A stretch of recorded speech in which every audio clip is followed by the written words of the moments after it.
Môre, baie welkom by vanoggend se erediens. Ons sluit ons Pinkster af met die tema aan tafel met Jesus. En vanoggend kyk ons na die eerste gemeente in Handelinge en ons leer om ook ander raak te sien.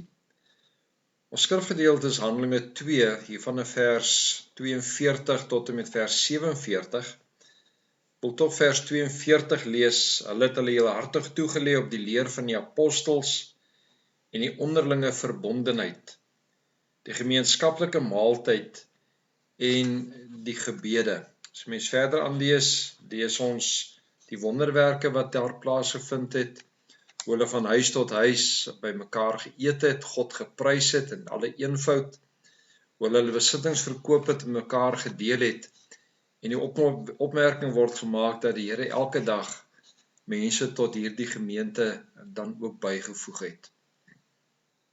As ek dink aan nagmaal toe ek 'n kind was, dan onthou ek dat nagmaal 'n baie ernstige moment was, baie somber, gewyd gewees, maar ook 'n baie persoonlike belewing.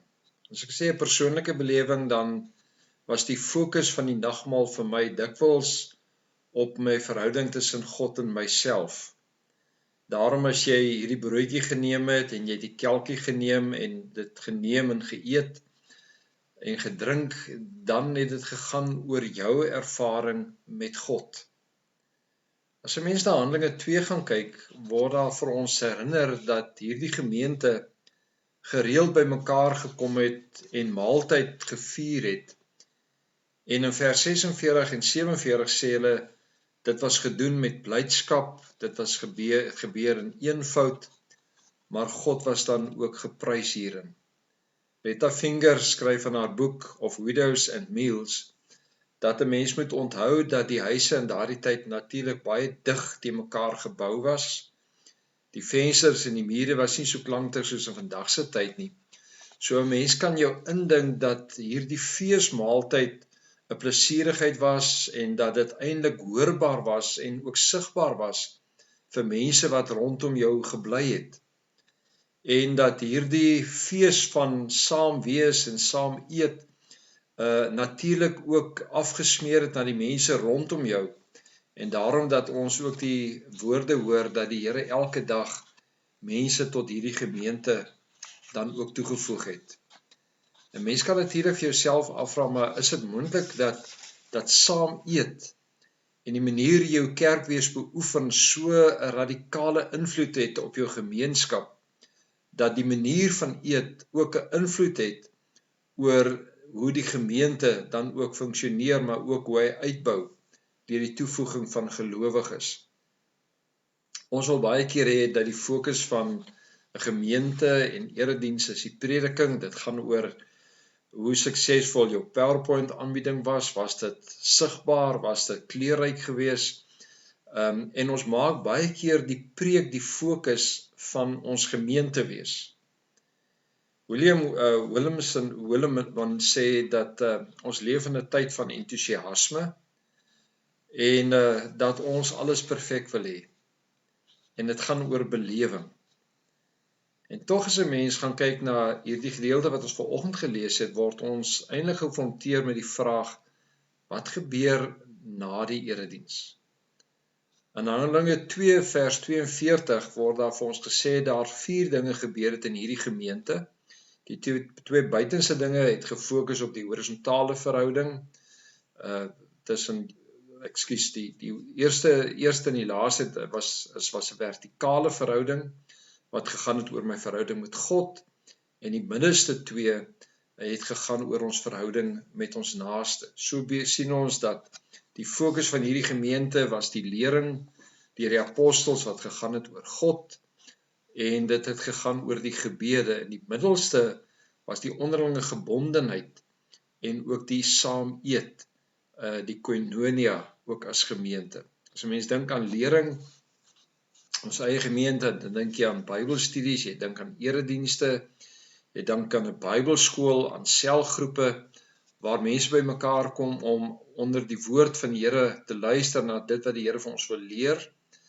En is dit ook dat ons eintlik opgeroep word om te sê dat in hierdie saamwees ons gebede net so 'n belangrike rol speel, nie net in die byeenkomste van die gemeente nie, maar ook in ons huise, want ook ons gebedslewe word 'n verdieping ook van my verhouding met God.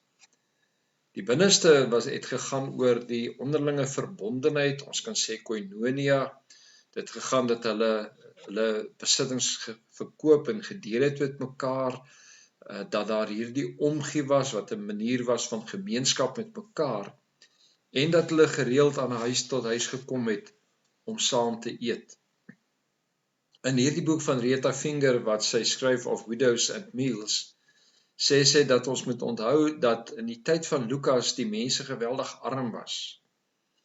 En dit was net eintlik die baie ryk mense wat grondbesitters was. En om dikwels te kon oorleef, moes jy eintlik behoort het aan 'n groep. En die gemeenskap van gelowiges, die kerk, het 'n groep geword waar mense kon tuiskom en 'n familie geword het waarin hulle kon oorleef.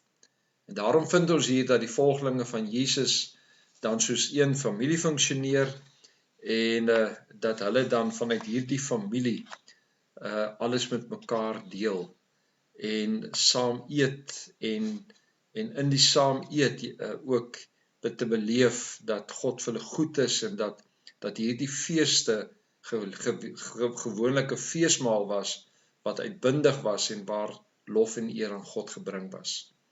Dit was juis ook hierdie saam eet wat 'n kenmerk geword het van kerkwees en word ons eintlik ook opgeroep om te sê, maar hoe leef ons buite ons eredienste ook met mekaar? Want as 'n mens dink aan vroeër jare waar nagmaal 'n individualistiese geleentheid was, 'n fokus was op my persoonlike ervaring met God, is dit dat Handelinge vir ons uitnooi om te sê nee, Handelinge leer ons ook om ander rondom my raak te sien. Vir baie mense is kerkwees amper soos 'n takeaway. Ek kom kerk toe, ek kom ontvang en ek gaan terug na my huis toe. Maar eintlik word ons opgeroep om te sê gemeentewees gaan meer as oor net dit. Gemeentewees gaan oor behoort. En as ons sê ons wil behoort aan mekaar, dan beteken dit dat daar tye is waar ek nodig het dat mense my moet kan ondersteun en kan dra, maar dikwels is jy daar om vir ander te ondersteun en te help. En mag aan tafel vir ons uitbundige geleentheid word, mag dit 'n geleentheid word van saam wees en saam kuier. Kom ons bid saam. Here, dankie dat U vir ons deel maak van 'n geloofsgemeenskap, en dankie Here dat ons in eenvoud, maar met blymoedigheid U kan loof en kan eer, ook in ons saam wees. Amen.